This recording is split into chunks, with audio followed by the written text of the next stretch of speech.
तो चलिए आज एक ऐसी दमदार हॉरर कहानी में उतरते हैं जो कर्म के उस गहरे और डरावने रूप को दिखाती है जिसका सामना शायद ही कोई करना चाहेगा।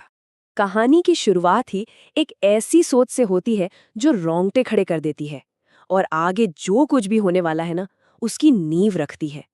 वो सोच ये है कि कर्म इंतजार करता है। वो कभी जल्दबाजी नहीं करता, लेकिन अपनी मंजिल तक पहुंचता जरूर है। तो कहानी हमें ले जाती है एक वीरान शमशान घाट पर। सोचिए, घोर अंधेरी रात है और वहां एक अघोरी साधु बैठा है जिसके पास कहते हैं कि बहुत सिद्धियां हैं और वो एक बहुत ही खतरनाक अनुष्ठान कर रहा है। अब देखिए, मजे की बात क्या है। एक तरफ तो ये सिद्ध अघोरी साधु है जिसे लगता है कि वो सब कुछ कंट्रोल कर सकता है, और दूसरी तरफ अगले ही पल उसकी सारी शक्तियां, सारा घमंड, सब कुछ चकनाचूर हो जाता है। और बस यहीं से कहानी का असली खेल शुरू होता है। मतलब उसका सारा कंट्रोल खत्म। एक एक करके उसके भरोसे की हर चीज उसे धोखा दे जाती है। रुद्राक्ष की माला टूट जाती है, मंत्र काम नहीं करते, आवाज चली जाती है। वो एकदम लाचार हो जाता है और शायद जिंदगी में पहली बार उसे डर लगता है। और बात सिर्फ शमशान तक ही नहीं रहती, वो मुसीबत, वो साया उसके पीछे पीछे उसके आश्रम तक पहुंच जाता है। तो अब ये सिर्फ एक बिगड़ा हुआ अनुष्ठान नहीं रहा, नहीं, ये तो सीधा सीधा उसके वजूद पर, उसकी आस्था पर हमला है। अब साधु पूरी तरह से घबरा चुका है। वो हताश होकर ये समझने की कोशिश कर रहा है कि आखिर कौन सी ताकतें हैं जो उसके पीछे पड़ गई हैं, और यहीं से ये राज और भी गहरा होता चला जाता है।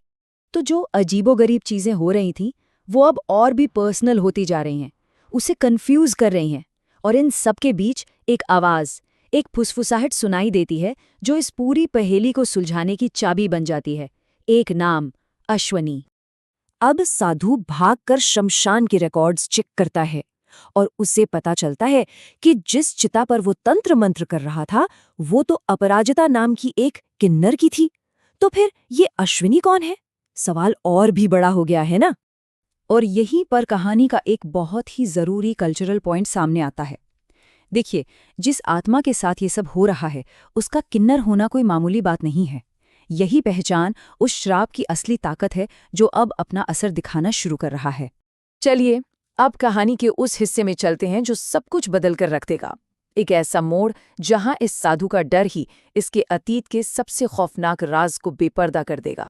तो होता यह है कि गांव के एक मेले में सबके सामने उसे एक किन्नर की आत्मा परेशान करती है, और वो ताली बजाने की आवाज, बस वही आवाज उसके अंदर दबी एक पुरानी खौफनाक याद को जगा देती है और कहानी पलट जाती है। जिसे हम अब तक बेचारा समझ रहे थे, वो असल में इस कहानी का विलेन निकलता है। ये फ्लैशबैक पूरी कहानी का मतलब ही बदल देता है। अब समझ आता है कि ये जो कुछ भी हो रहा है वो यूं ही नहीं हो रहा, ये तो एक बहुत बड़े गुनाह का सोच समझकर लिया जा रहा बदला है। और ठीक उसी वक्त जब अश्विनी को जलाया गया था, एक श्राप दिया गया था। एक ऐसा श्राप जो सिर्फ एक इंसान का नहीं बल्कि पूरे किन्नर समाज का था, और ये वादा था कि बदला पूरा होगा। तो अब जब सच हमारे सामने है, तो बस ये देखना बाकी है कि कर्म का इंसाफ अपने अंतिम और सबसे भयानक रूप में कैसे सामने आता है। और श्राप को सच होने में देर नहीं लगती, बहुत तेजी से। अचानक मेले में एक शॉर्ट सर्किट होता है और एक जबरदस्त धमाका। ये कोई हादसा नहीं था, ये उस पूरे गांव को सजा थी जो उस दिन चुपचाप तमाशा देख रहा था। सोचिए क्या विडंबना है, सारी शक्तियां खत्म, सारे पाप दुनिया के सामने, और अब वही साधु उन्हीं आत्माओं के सामने घुटनों पर है, दया की भीख मांग रहा है जिन्हें वो कभी अपनी मुट्ठी में करने का सपना देखता था। और यहीं पर कर्म का चक्र पूरा होता है। कहानी जहां से शुरू हुई थी वहीं आकर खत्म होती है। जो उसने किया था ठीक वही भयानक तरीके से उसके साथ होता है, एकदम परफेक्ट, जिसे कहते हैं ना कर्म का चक्र। और कहानी का अंत सिर्फ उसकी मौत पर नहीं होता, बल्कि उसकी चीखें अश्वनी की उन पुरानी चीखों में मिल जाती हैं। आवाजों का ये मिलना उसके अंजाम को सीधे उसके गुनाह से जोड़ देता है, एक खौफनाक तरीके से। तो आखिर में कहानी हमें एक सवाल के साथ छोड़ जाती है, एक बड़ा सवाल, कि जो हुआ क्या वो इंसाफ था या सिर्फ एक बदला। दोनों के बीच की जो पतली सी लाइन है, ये कहानी हमें ठीक वहीं लाकर खड़ा कर देती है।